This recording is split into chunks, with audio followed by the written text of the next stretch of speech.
sekarang kita masuk ke poin E, yaitu menentukan keseimbangan baru akibat perubahan investasi tadi ya. Berarti itu kita menggunakan rumus multiplier ya. Itu keseimbangan baru. Keseimbangan baru. Oke, tadi perubahan investasi kita tadi itu, investasi pertama tadi itu adalah 100, terus kita tambah 20, jadinya itu investasinya adalah menjadi 120. Oke, kalau kita menggunakan rumus multiplier, kita ambil saja dari segi konsumsi ya. Kita ambil contohnya dari segi konsumsi.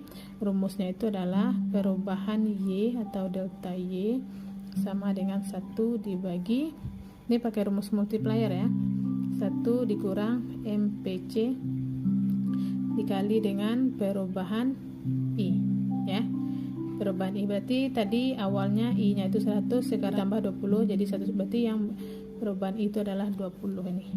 Yang kita masukkan nanti 20, berarti delta Y I 1 kita bagi 1 dibagi tadi MPC nya adalah 0,70 ya, kita kali menjadi 20.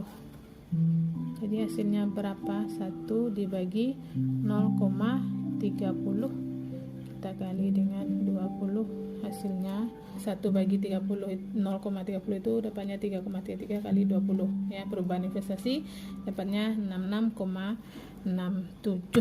Kita bulatkan pendapatan nasional yang baru adalah,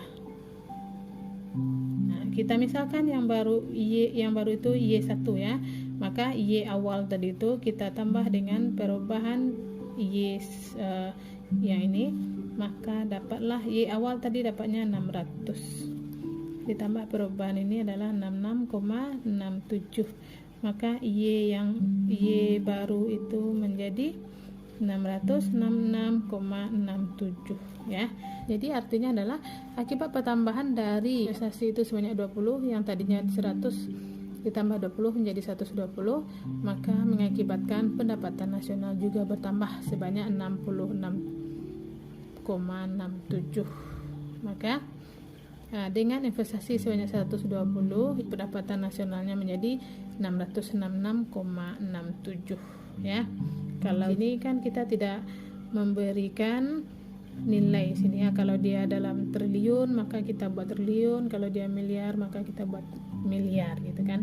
Oke, itu adalah keseimbangan perekonomian yang baru pakai rumus multiplier. Kalau bagaimana pula kalau kita gunakan rumus pertama ya, rumus keseimbangan perekonomian dua sektor yang baru pakai rumus biasa, yaitu Y sama dengan C ditambah I. Ini contohkan pakai rumus agregat, yaitu Y sama dengan C nya tadi 80 ditambah 0,70 Y ditambah investasinya sekarang menjadi 120. Jadi Y nya sama dengan 80 tambah 120 menjadi 200 tambah 0,70 Y. Ini kita samakan dia ke samping, Y dikurang nih plus ke menyeberang sama dengan jadinya minus, jadi 0,70 Y 200 sama dengan 200 ya. Jadi 0,30 Y sama dengan 200, Y sama dengan 200 dibagi 0,30, maka hasilnya 66,67 ya. Sama kan, pakai rumus yang awal. Ini secara agregat, kita contohkan saja secara agregat ya. Dan ini adalah pakai rumus multiplier, jadi hasilnya sama. Ini 66,67 pakai rumus multiplier. Ini juga 66,67 pakai rumus agregat. Begitu juga dengan rumus suntikan dan bocoran, nanti insya Allah hasilnya akan sama. Kalau mau kita gambarkan kurvanya lagi, caranya sama dengan cara menggambar kurva pada poin D tadi ya. Jadi kalau kita mau menggabungkan satu kurva, nanti kita akan melihat perubahan dari pendapatan nasional itu akibat perubahan dari investasi. Kita coba gambarkan kurva keseimbangan yang baru ya. Kurva awal tadi itu, jadi kita bisa melihat perubahan pendapatan nasional akibat perubahan dari investasi. Ini Y ya, pendapatan nasional, ini AE, itu adalah pengeluaran agregat, ini 0. Ini adalah syarat keseimbangan, yaitu adalah sudut 45 derajat. Ini adalah Y sama dengan AE. Tadi untuk 10 ini tadi sudah kita cari ke miringannya, itu adalah 267 ya. 267 kita misalkan ini saja ya. Ini adalah garis konsumsi ya, C, garis C atau garis konsumsi.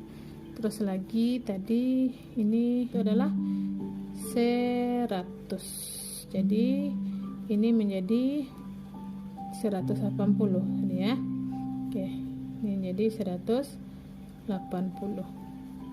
Ini dia, ini keseimbangan baru tadi itu 600. Sekarang bertambah lagi investasinya, itu bertambah 20. Nah, ini yang baru ya.